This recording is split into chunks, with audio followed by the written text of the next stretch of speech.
ચોથું સિદ્ધસ્તવ સિદ્ધાણમ બુદ્ધાણમ સૂત્ર ભાગ 2 બુદ્ધ એટલે સર્વજ્ઞ અવગતા શેષા વિપરીત બુદ્ધા ઉચ્ચયંતે જેમને સમગ્ર તત્વોને અવિપરીતપણે જાણી લીધા છે તે બુદ્ધો કહેવાય છે. આ દ્રષ્ટિએ બુદ્ધનો અર્થ સર્વજ્ઞ થાય છે. પારગત એટલે અપૂર્ણ ભાવાને સંસારને તરી ગયેલા. પરંપરગત એટલે પરંપર સિદ્ધિ. સર્વસિદ્ધ એટલે સર્વ પ્રકારના સિદ્ધો. સિદ્ધો 15 પ્રકારના છે. પ્રજ્ઞાપના સૂત્રમાં પ્રથમ પદે તેનો ભેદો નીચે મુજબ જણાવેલ છે. તીર્થ સિદ્ધો એટલે જંબુ સ્વામીની જેમ તીર્થની વિદ્યમાનતામાં સિદ્ધ થયેલા. અતીર્થ સિદ્ધ અતીર્થ સિદ્ધો એટલે મરુદેવી માતાની જેમ તીર્થની વિદ્યમાનતા વિના સ્થાપના પહેલા સિદ્ધ થયેલા. તીર્થના વ્યવચ્છેદ કાળમાં જાતિ સ્મરણાદિથી સિદ્ધ થયેલા. તીર્થગઢ સિદ્ધ તીર્થંકરો સિદ્ધો ઋષભદેવ વગેરેની જેમ તીર્થંકર થઈને સિદ્ધ થયેલા. અતીર્થગર સિદ્ધ અતીર્થંકર સિદ્ધો એટલે ભરત ચક્રવર્તીની જેમ સામાન્ય કેવળી સિદ્ધ થાય તે. સ્વયંબુદ્ધ સિદ્ધ સ્વયંબુદ્ધ જો તમને આ વિડીયો ગમ્યો હોય તો આ વિડીયોને લાઈક કરો અને મારી ચેનલ જૈન ફેક્ટ્સ એન્ડ સ્ટોરીઝને સબસ્ક્રાઇબ કરો. ધન્યવાદ. કંડુની જેમ એકાદ નિમિત્તથી બોધ પામીને સિદ્ધ થયેલા. બુદ્ધ બોહ્ય સિદ્ધ એટલે બુદ્ધ બોધિત સિદ્ધો એટલે આચાર્યાદિથી બોધ પામેલા. ઇથિલિંગ સિદ્ધ સ્ત્રીલિંગ સિદ્ધો ચંદનબાલાની જેમ સ્ત્રીલિંગે સિદ્ધ થયેલા. પુરુષલિંગ સિદ્ધ પુરુષલિંગ સિદ્ધો એટલે ઇલાયચી પુત્રની જેમ પુરુષલિંગે સિદ્ધ થયેલા. નપુંસકલિંગ સિદ્ધ નપુંસકલિંગ સિદ્ધા એટલે ગાંગઈની જેમ નપુંસકલિંગે સિદ્ધ થયેલા. સલિંગ સિદ્ધ એટલે સાધુ વેશમાં સિદ્ધ થયેલા. અન્નલિંગ સિદ્ધ અન્યલિંગ સિદ્ધો વલકલચેરીની જેમ બીજા વેશમાં સિદ્ધ થયેલા. ગિહિલિંગ સિદ્ધિ એટલે ગૃહસ્થલિંગ સિદ્ધો એટલે ચિલ્લાતી પુત્રની જેમ ગ્રહસ્થના વેશે સિદ્ધ થયેલા. એક સિદ્ધ એટલે એક સિદ્ધો એટલે એક સમય એક સિદ્ધ થયેલા. અનેક સિદ્ધ અનેક સિદ્ધો એક સમય અનેક સિદ્ધ થયેલા. જો તમને આ વિડીયો ગમ્યો હોય તો આ વિડીયોને લાઈક કરો અને મારી ચેનલ જૈન ફેક્ટ્સ એન્ડ સ્ટોરીઝને સબસ્ક્રાઇબ કરો. ધન્યવાદ. શાસ્ત્રયોગ અને સામર્થ્ય યોગ તે 3 યોગો પૈકી અહીં સામર્થ્ય યોગનો નમસ્કાર સમજો કે જે અંતર્મુહૂર્ત કેવળ જ્ઞાન આપે છે. આ 3 પ્રકારના યોગના વિશેષ વર્ણન માટે ચથાડી અર્થ 10 દોર એટલે 4 8 10 અને 2 કુલ 24. અર્થ સંકલના સિદ્ધિપદને પામેલા સર્વજ્ઞ અપૂર્ણ ભાવોને સંસારનો પર પામેલા પરંપર સિદ્ધ થયેલા અને લોકના અગ્રભાગને પ્રાપ્ત થયેલા એવા સર્વસિદ્ધ ભગવંતોને સદા નમસ્કાર હો.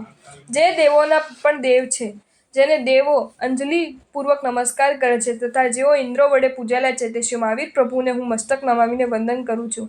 જિનેશ્વરોમાં ઉત્તમ એવા શ્રી મહાવીર પ્રભુને કરાયેલો એક નમસ્કાર પણ નર કે નારીને સંસાર સમૃદ્ધિથી તારે છે.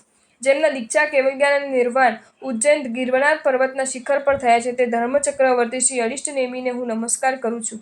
4 8 10 અને 2 એમ વંદન કરેલા 24 તીર્થંકરોને તથા જેમને પરમાર્થ મોક્ષનો સંપૂર્ણ સિદ્ધ કર્યો છે તેવા સિદ્ધોને સિદ્ધિ આપો.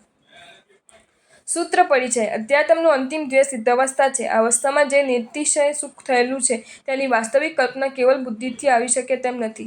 જેમ કૂવામાં રહેલો દેડકો ગમે તેટલો પ્રયત્ન કરવા છતાં મહાસાગરની વિશાળતાને કલ્પી શકતો નથી. જેમ એક અરણ્યવાસી બહુ પ્રયત્ન કરવા છતાં સંસ્કૃત સમાજના સુખ સાધનોની કલ્પના કરી શકતો નથી અથવા તો નિત્ય કાન ખોદરવા કે કુશંકાનું ભોજન કરનારો દરિદ્ર પુરુષ ગમે તેટલી કલ્પનાઓ દોડાવવા છતાં ચક્રવર્તીના ભોજનનો વાસ્તવિક ખ્યાલ લાવી શકતો નથી. तेम विषय की आकांक्षा अगर आपको ये वीडियो अच्छा लगा हो तो इस वीडियो को लाइक करें और मेरी channel Jain facts and stories को सब्सक्राइब करें. धन्यवाद. संसारનું કોઈ પણ સુખ એ સુખની અંશ માત્ર પણ બરોબરી શકે તેવો નથી.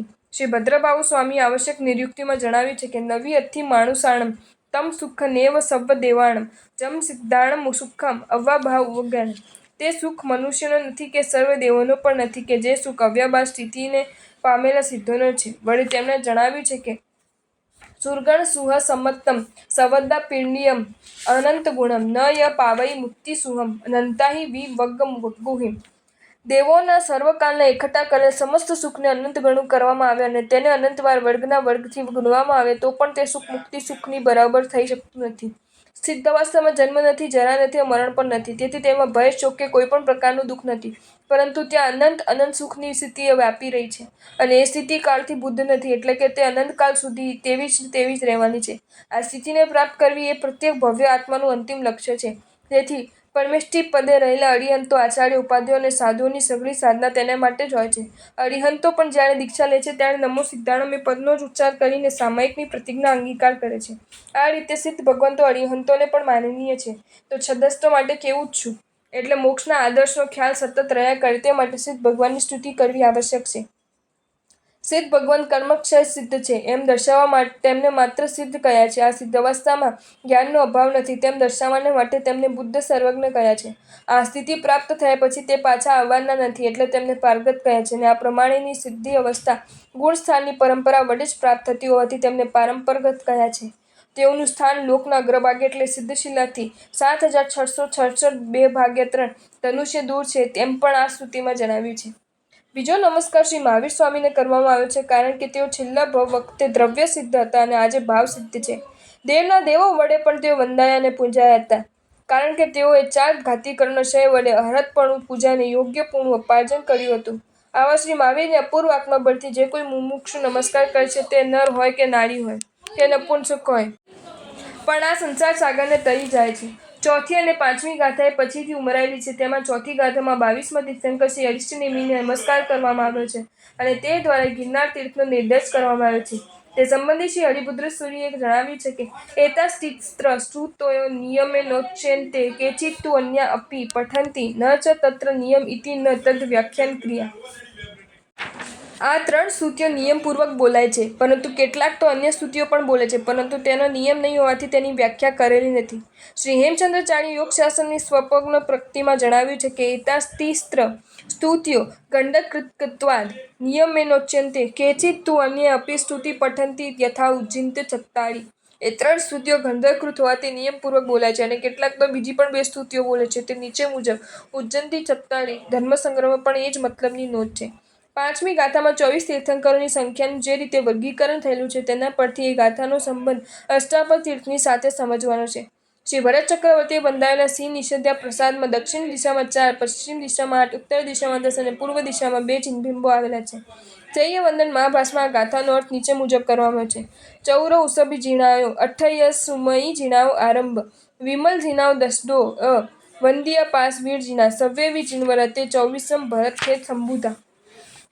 રિષભ જીણથી 4, સુમતી જીણથી 8, વિમલ જીણથી 10 અને પાર્શ્વ તથા વીર જીણ એ રીતે તીર્થક્ષેત્રમાં થઈ ગયેલા 24 જીણવરો બાંધ્યા.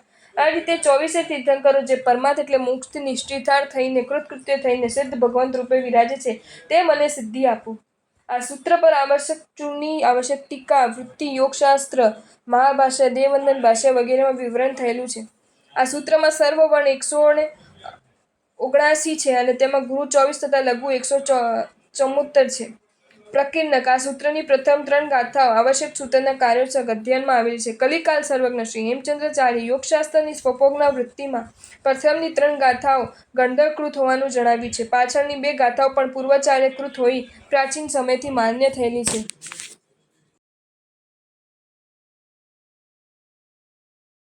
જો તમને આ વિડીયો ગમ્યો હોય તો આ વિડીયોને લાઈક કરો અને મારી ચેનલ જૈન ફેક્ટ્સ એન્ડ સ્ટોરીઝને સબસ્ક્રાઈબ કરો. ધન્યવાદ.